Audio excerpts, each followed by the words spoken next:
Assalamualaikum warahmatullahi wabarakatuh. Kami dari kelompok 8 akan mempresentasikan hasil tugas proposal kami yang berjudul Analisis Penelitian Risiko Keamanan Sistem Informasi Akademik Syakat. Baiklah, selanjutnya penyampaian materi pertama yang akan disampaikan oleh saya sendiri.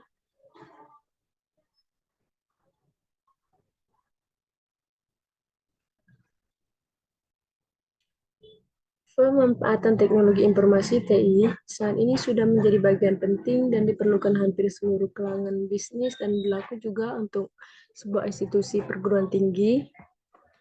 Sistem informasi akademik SIAKAD dibuat untuk memudahkan penyebaran informasi akademik pada institusi tersebut. Seperti halnya sistem informasi lainnya, sistem informasi akademik perlu adanya penilaian risiko untuk menjamin keamanan informasi dan data yang terkandung dalam sistem tersebut. Masih banyak institusi pendidikan yang belum menerapkan penilaian risiko tersebut terhadap sistem informasi akademik SIAKAD. Penyebab utamanya adalah kurangnya kesadaran institusi perguruan tinggi tentang risiko yang akan muncul apabila tidak dilakukannya penilaian risiko. Sebagai contoh risiko yang muncul adalah kebocoran data, informasi, dan adanya gangguan teknis yang mempengaruhi proses bisnis dalam institusi perguruan tinggi. Metode penelitian, teknik pengumpulan data pada penelitian ini menggunakan data kualitatif. Data kualitatif yang dimaksud adalah data yang berasal dari hasil wawancara dan diskusi dengan kepala HIT, kepala unit akademik dan kemahasiswaan. Langkah pertama, menetapkan kriteria pengukuran risiko. Langkah kedua, pengembangan profil aset informasi. Langkah ketiga, mengidentifikasi wadah dari aset informasi. Langkah keempat, mengidentifikasi area perhatian. Langkah kelima, mengidentifikasi skenario ancaman. Langkah keenam, mengidentifikasi risiko. Langkah ketujuh, menganalisis risiko. Langkah kedelapan, memilih pendekatan mitigasi. Penilaian risiko menggunakan metode Octapad. Langkah pertama, menentukan kriteria pengukuran risiko dengan cara mewawancarai narasumber. Langkah kedua, menentukan profil aset informasi terpenting, dimulai dengan identifikasi aset penilaian risiko pada aset, mengumpulkan informasi tentang aset, dan mengidentifikasi kebutuhan keamanan yang paling penting untuk melindungi aset. Dari pertimbangan di atas, aset informasi dikategorikan sebagai aset terpenting adalah database SIAKAD. Langkah ketiga, mengidentifikasi wadah dari aset informasi melalui 3 poin penting dalam keamanan dan kelestarian aset informasi, yaitu bagaimana cara aset dilindungi, tingkat perlindungan, dan kerentanan wadah aset informasi dari setiap ancaman.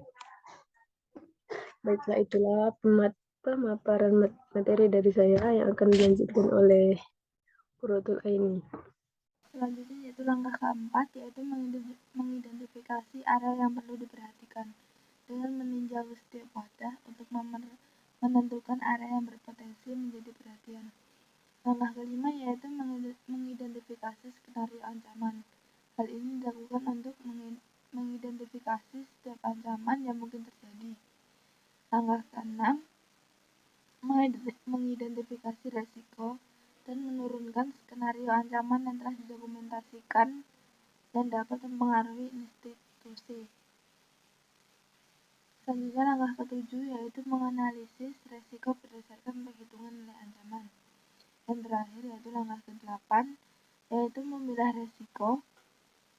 memilah semua risiko yang teridentifikasi berdasarkan nilai untuk pengambilan keputusan menggunakan pendekatan mitigasi dengan mengikuti kondisi dalam institusi. Selanjutnya yaitu kontrol keamanan ISO 27002. Setelah didapatkan hasil berdasarkan pendekatan mitigasi risiko selama fase oktave, langkah selanjutnya adalah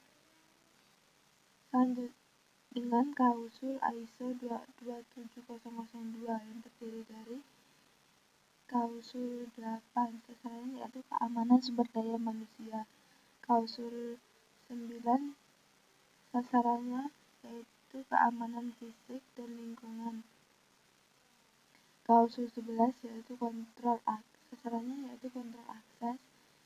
Klausul 12 sasarannya yaitu akuisisi sistem informasi pengembangan dan pemeliharaan. Selanjutnya yaitu penerapan kontrol keamanan ISO 27002. ISO 27002 tidak mengharuskan organisasi untuk mengikuti bentuk kontrol tertentu. Hal ini memungkinkan organisasi untuk menerapkan kontrol yang sesuai kebutuhan dengan memperhatikan hasil penilaian risiko yang telah dilakukan. Yang terakhir yaitu rekomendasi kebijakan keamanan SIAKAT. Penelitian ini menggunakan metode kualitatif, di mana hasil penelitian sesuai dengan metode Octave Allegro. Selanjutnya, hasil kontrol keamanan informasi diterapkan dalam klausul ISO 27002 pada setiap area perhatian. Mengacu pada pendekatan mitigasi kebijakan keamanan sistem informasi akademik atau SIAKAT, yang direkomendasikan terdiri dari 1. Panduan keamanan informasi SIAKAT, 2. Instruksi kerja SIAKAT, 3. Prosedur keamanan SIAKAT, yang keempat, formulir keamanan SIAKAT. Sekian dari kelompok kami. Apabila terdapat kesalahan, kami mohon maaf ya sebesar-besarnya. Kami akhiri. Assalamualaikum warahmatullahi wabarakatuh.